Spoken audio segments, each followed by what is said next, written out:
राधे राधे सब YouTube channel वाली भैया बहनी दीदी सबसे नमस्ते है, प्रणाम है। एक बहुत बढ़िया सुंदर विवाह गीत सुनावे जाते, सुने पूरा फुल आवाज कहिए सुनिए। अच्छा लगे तो लाइक करिए, कमेंट करिए, सब्सक्राइब करिए।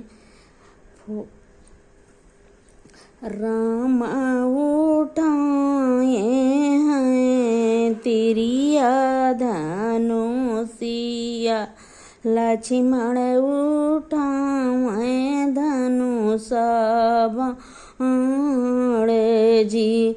राम उठाई तिरिया धनुषिया, लक्ष्मण उठाए धनुष बाण जी। चल भैया चली वही रे जंगलवा, जहाँ बासाई भौजी तो हार जी। चल भैया चली वही जंगलवा, जहाँ बासाई भौजी तो हार जी। एक बाना गईले दूसरे बाना गईले, तीसरे भौजी के देश जी। एक बाना गईले दूसरे बाना गईले, तीसरे भौजी के देश जी। वही रे जंगलवा माँ दुई रे लड़िकवा, बतिया बोलाइया मोल जी। वही रे जंगलवा में दुई रे लड़िकवा, बतिया बोलाइया मोल जी। के कर आया तू ही दुई रे लड़िकवा, पिताजी के नाम बताओ जी। के कर आया तू ही दुई रे लड़िकवा, पिताजी के नाम बताओ जी।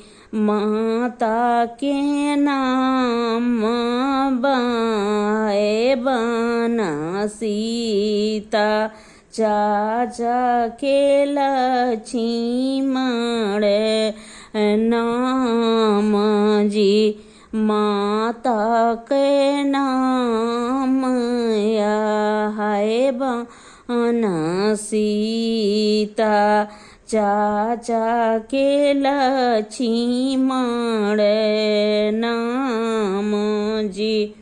बपवा पपियावा के नाम ना जान्यो, जे हम दीना बाना बास जी।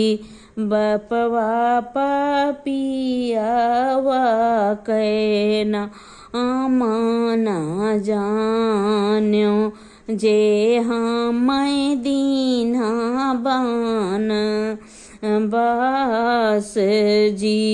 रामा जी दूनाऊ लड़िका उठाए, घोड़े पीठी ले हैं बैठाए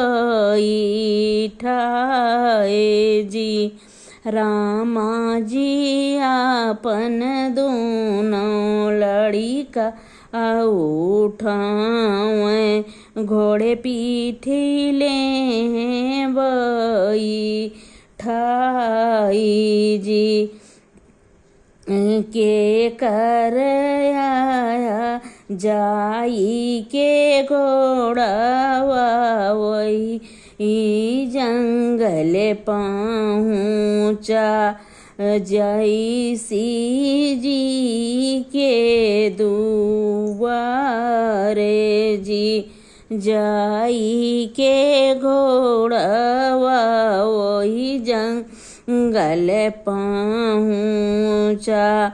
ऋषि जी के दुआर जी एक बात कहमा कही मोरी सीता। जौमाना बचन हमारे जी एक ही बात हम कही मोरी सीता। जौमाना बचन हमारे जी एक फेरी सीता अयोध्या का चलत्यो उजरी नगर बसी जाए जी। एक फेरी सीता अयोध्या का चलत्यो उजरी नगर बसी जाए जी। अगवा का चली सीता पछवा का चीता। राम लक्ष्मण दुई नव ठाड़ जी। अगवा का चली सीता पिछवा का चीता। राम लक्ष्मण दुई नव ठाड़ जी। फटताई धरती समाई गई सीता। राम लखन कहाँ हाय जी।